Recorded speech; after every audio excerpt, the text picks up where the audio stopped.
You know, the UFC told me if I brought any women or wore my MAGA hat, I'd get fined. So I'm not trying to get fined this weekend.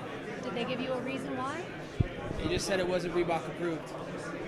I wonder, what has your reaction been? What kind of reaction have you gotten to your strong support of President Trump from the MMA community and outside the MMA community? You know, here in the crowd yesterday at the open mic workouts, the crowd was strong for me. You know, they were all pleased with me. I didn't hear any boos, so it was a good reaction, you know. In the MMA community, it's a bunch of liberal crybabies, so, you know, I'm not worried about those snowflakes.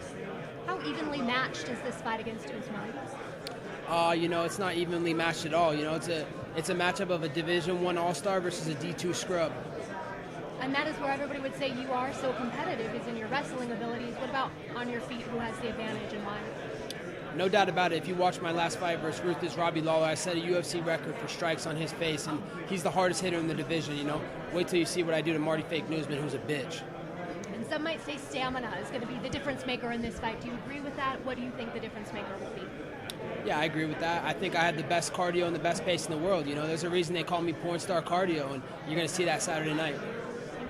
You've talked about Brazil 2 years ago, but your time with TNA and Jeff Jarrett and that crew, did that help you at all in terms of promo work and things like that? Yeah, definitely. I learned a lot from my stint in Impact, you know, with my agent Dan Lambert and, you know, the team, American Top Team, the angle we ran over there. You know, my teammate Bobby Lashley, a good friend of mine. So, you know, it's been awesome to kind of cross over into that world a little bit and learn a little bit from those guys over there. It's definitely helped me in the MMA world. You're a unique human that you're not totally hated. There's 50% of the country that likes you and stands with you. What is that like, where 50% love you and 50% obviously don't like you? You know, it's just like life. You know, everybody's got a different opinion, you know, and the difference between me and every other fighter is that I don't care what people think of me. If they like me, they hate me, it is what it is. At least you're not in the middle. At least you're going to tune in and watch me fight. You're not going to turn the channel to Real Housewives of Orange County. Yeah, they had the athlete panel yesterday, but usually they do open workouts, and from what I understand, you had something planned. Did that put a crimp in your style at all?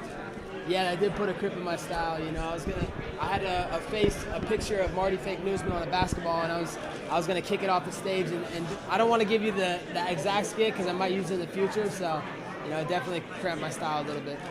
Why do you think they didn't do it? You know, I think because the security. You know, I think with me, it's a concern everywhere I go. You know, I draw the crowds. You know, I'm the man. People came to see me, and you know, I have a lot of haters out there, so they wanted to make sure that I was secure and safe this weekend. Colby, do you feel like you've been treated fairly by the media leading up to this fight? No, definitely not. You know, the media is a bunch of crybaby liberals, you know, and let's be honest, all these media, so-called journalists, they don't even have journalism degrees, so I don't really care what they think. How is this fight week compared to other fight weeks, just with everything that's going into this, alienating teammates, things like that? How have you thought? It's been smooth, you know, it's been really good. You know, the Trump's got me taken care of at their hotel. You know, I got great security. I got a great team behind me. You know, I care about the people that care about me. You know, I don't care about the people that, you know, are trying to use my name to get clickbait. So it is what it is. Saturday night, I'm going to unify my title. What's the inspiration behind this suit? You had the suit yesterday, different one today. Yeah, the inspiration behind this suit is, you know, obviously the Trumps and pro-America. You know, everybody knows I'm Captain America, and Marty's out here faking injuries, faking excuses, faking narratives. You know, he's saying he's more American than me. What's more American than him, than me? My family served for this country in the Korean War, in the Vietnam War. What's his family ever served besides the penitentiary? Talked in the second panel that they didn't respect because they think that you're fake. And you've talked about not being fake. This is sort of like an extension of your personality. Your thoughts on people saying that Max and like Kamaru said that you're fake? You know, these are just a bunch of jealous haters. You know, I could care less what they say. You know, I just turn it up to 11. All those guys are just scared to put it all on the line. You know, I mean, they're not going to talk because they're scared of what people think of them. You know, they're here to make friends. I'm not here to make friends. I'm here to make money. Did it concern you? You said there was not very many boos yesterday. Is that concerning to you? I mean, that's kind of part of what drives the crowd. That's true. You know, I enjoy the boos. You know, that gives me extra inspiration to shut them up and prove them wrong. You know, so. It was definitely a different sight here, and people actually cheer for me, but it is what it is. Business is going to be the same Saturday night, and I'm going to leave Marty Fake Newsman in a pool of blood. Has the UFC taken any extra security precautions, like on fight night, with the people around the cage, anything like that? Yeah, definitely. UFC has done a great job with security. That we got 10 security guards following me around at all times, and also the Trumps. They've gave me the first class treatment over at the Trump Tower, and they've made sure that my back is covered at all times. Have you had any fans get in your face or anything like that? Just because obviously very polarizing in this country with political views. No, it's been impossible to get in my face. I'm surrounded by not only my team of 20 people that are out here with me, but also a bunch of security guards, and so no one's going to be able to get close to me before this weekend. You were just recently on conservative commentators podcast, Candice Owens. How did that come about? That came about. Candice Owens reached out to me. She's a huge supporter of the Trumps as well as me, and it was a great time. I got to go out to LA, hang out with her and get to meet her and sit down and talk, and we had a great talk. She's a good friend of mine. She'll be out here actually watching front row this weekend, and I'm hoping the UFC is going to let her wrap the belt around my waist. So yeah, you did mention that. Do you think that there is even a possibility? Yeah, there's got to be a possibility. Look at what they did in New York.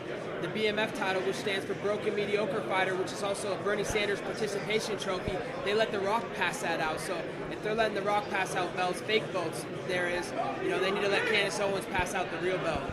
Do you see yourself having any political aspirations?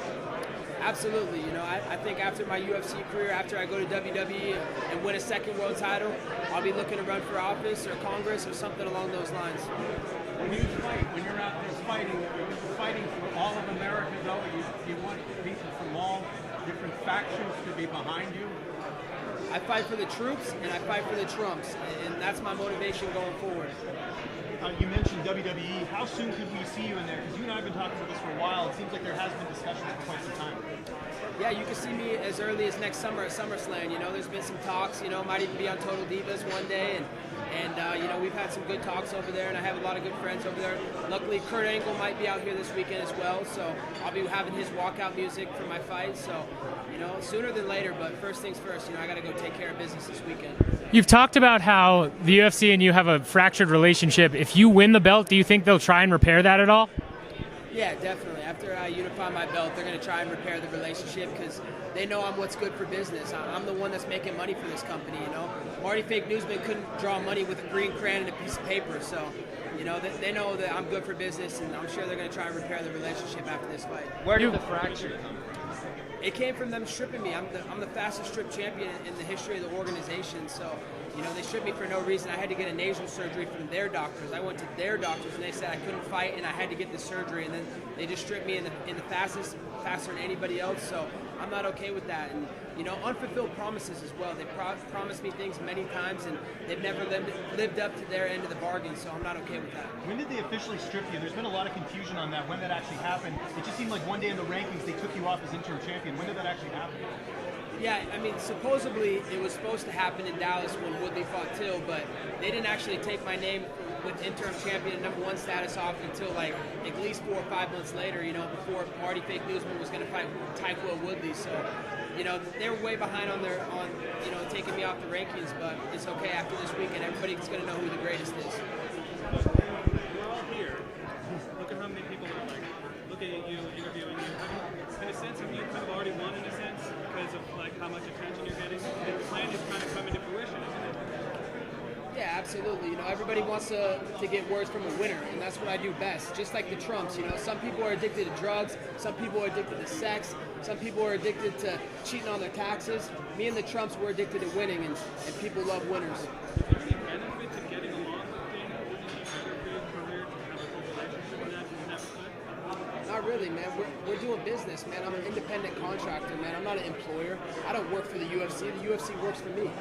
Given the way that they've treated you and how everything has gone down, could we see you lead a charge for something like a union? Are you in support of that for fighters? I would love to, but it's just never going to happen because a lot of the fighters, they're happy to get their little UFC Reebok fight kits and wear it to Publix or Walmart and, I'm a UFC fighter, blah, blah, blah. But they're willing to get their brains bashed in for $10,000. So, I just know that if I lead the charge, it's just not going to go anywhere. No one's going to follow my lead. So, people should thank me because I'm trying to stand up for all the fighters that don't have a voice or a platform. Colby, did you have this inside of you from the beginning? When your coach tells you before that fight in Brazil,